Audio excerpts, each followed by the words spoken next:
Kembali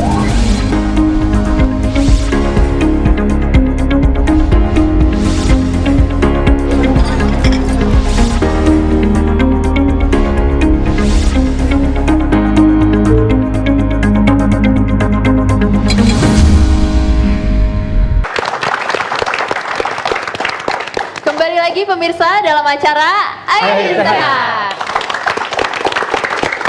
Nah, tadi kita sempat ngebahas sedikit ya dok, kalau dokter Ari ini sekarang akan menjelaskan kepada pemirsa di rumah dan pasangan-pasangan yang pengen program punya anak.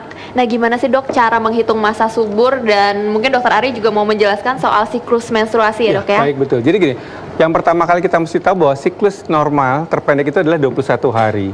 Ya, siklus terpanjang itu adalah 35 hari. Jika misalnya, dan yang tetap itu adalah masa setelah subur, jadi setelah lepasnya sel telur, kalau memang tidak dibuahi, dia dalam 14 hari akan haid. Nah, jadi yang harus dicatat sama ibu-ibu adalah pertama kali adalah mensnya 3 bulan terakhir. Supaya dia tahu kira-kira siklusnya dia 21 atau 35 hari tadi. Dia siklusnya berapa hari? Sebagai contoh misalnya begini. Kita bisa prediksi dari 3 bulan terakhir itu dia akan haid misalnya tanggal 28 misalnya di sini. Oke, ya. Dok, saya buletin ya dok ya, kita tandain. Misalnya tanggal 28 dia adalah kemungkinan akan haid, ya, haid yang berikutnya. Ini haid berikutnya. Hari pertama ya dok hari ya? Hari pertama haid berikutnya, tapi untuk yang bukan haid yang bulan ini ya, bulan depannya gitu ya. Ini akan kita harus tarik mundur 14 hari dari tanggal 28, yaitu hari tanggal 4. Ya. Anggap saja itu yang bulan berikutnya betul? Iya. Nah, inilah masa suburnya sebetulnya. Jadi 14 hari dari perkiraan haid berikutnya. Tapi kalau misalnya dia 28 hari dan 30 hari, dia di sini kan otomatis kan, karena haid manusia kan nggak ada yang selalu teratur ya, kadang-kadang ada yang 28 hari, ada yang 30 hari kan. Misalnya dia 30 hari di sini, maka masa suburnya mundur juga, 16 hari kan, tanggal 16 kan, kita mundur 14 hari di sini kan. Nah, inilah kemungkinan masa suburnya antara tanggal 14 sampai tanggal 16 pada si ibu tadi. Hitung 3 hari? Iya, jadi kan karena dia bisa siklus yang 28 hari, bisa siklus yang 30 hari kan, tergantung dari ibunya tadi. Oke. Disinilah dia harus ketemu sama bapaknya. Pak, ayo pulang. Harus begitu ya. Karena yang suka salah tuh sebetulnya ibu-ibu tuh mikirnya dari mulai dia haid pertama 14 hari berikutnya. Jadi itu bukan. Karena masa dari mulai dia mens sampai sel telur itu matang dan lepas, ya, itu bisa berubah-ubah, jadi berbeda-beda pada setiap manusia. Tapi setelah terjadi masa subur lepasnya sel telur, itu tetap dia 14 hari. Kalau nggak dibuahin dia pasti akan mens. Jadi sebaiknya hitungnya dari yang next-nya. Perkiraan haid berikutnya, betul. Dan satu lagi yang penting adalah sel telur itu umurnya cuma 24 jam. Jadi gitu. Dan sperma itu lebih kurang 48 jam ya dok ya? Optimalnya. Jadi ya, optimalnya. Iya. Ya, dok, ya. Ya, jadi di luar itu hanya rekreasi. Jadi fungsi reproduksinya nggak ada ya, karena masa subur sebenarnya cuma sedikit. Jadi, iya. Nah, ini juga berguna untuk KB ya, dok ya? Ya, lebih kurang begitu. Jadi berarti jangan ketemu. Itu adalah Tapi kalau KB sebenarnya dari WHO sendiri sebenarnya sistem kalender tidak dianjurkan.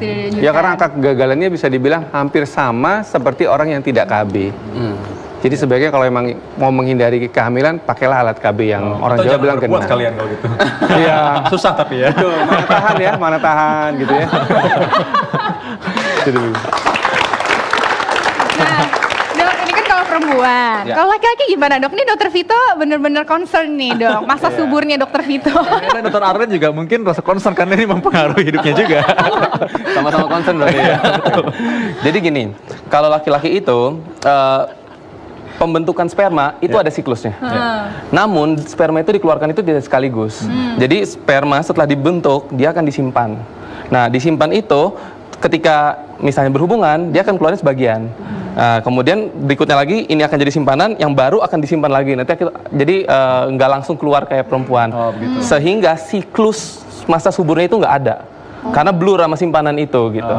Gitu sebenarnya. Tapi Jadi itu berpengaruh gak sih dok, simpanan yang terlalu banyak terus jadi yang keluar itu yang simpanannya jadi mungkin sudah kurang baik gitu kualitas spermanya? Jadi maksudnya gini, kapan ya misalnya kualitas yang paling baik tuh jangka waktu berapa hari sekali misalnya harus campur supaya kualitas sperma itu paling baik Jadi kemungkinan dia untuk membuahi kan otomatis lebih besar tuh. Oke. Gimana Jadi tuh tipsnya? sperma kalau Iya. misal kelamaan disimpan, itu kan disimpan di saluran epididymis namanya. Kalau kelamaan di saluran epididymis, otomatis jumlahnya akan banyak.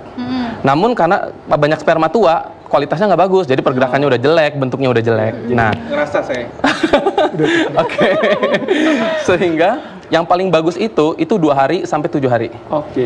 Tapi 2 hari sampai 7 hari itu yang biasa dikeluarin, yang optimalnya itu 2 sampai 3, sorry. Sip. 2 sampai 3 hari. Makanya kadang-kadang dokter obgyn kadang-kadang suka menyarankan untuk selang-seling gitu, Ya, karena betul. itu Betul. optimalnya. Itu cocok Kalau emang. kalau terlalu sedikit memang jumlahnya jadi sedikit, walaupun geraknya bagus, tapi jumlahnya sedikit juga kan, itu kan karena opportunity ya. Jadi probabilitas, jadi kemungkinannya bagaimana gitu. Kalau kemungkinannya sedikit karena jumlahnya sedikit, walaupun geraknya cepat juga Iya, sia-sia. betul sih gitu. Bang. Jadi 2-3 hari ya. Betul. Soalnya tiap hari juga capek keramas terus ya. Oke. Ya, memang kayaknya kita udah waktunya hampir sore nih, waktunya acaranya berakhir, tapi kita mau siap-siap mau olahraga karena untuk mempersiapkan menghadapi andropause dan menopause sejak muda. Kita harus olahraga dari sekarang dan gaya hidup sehat sejak sekarang.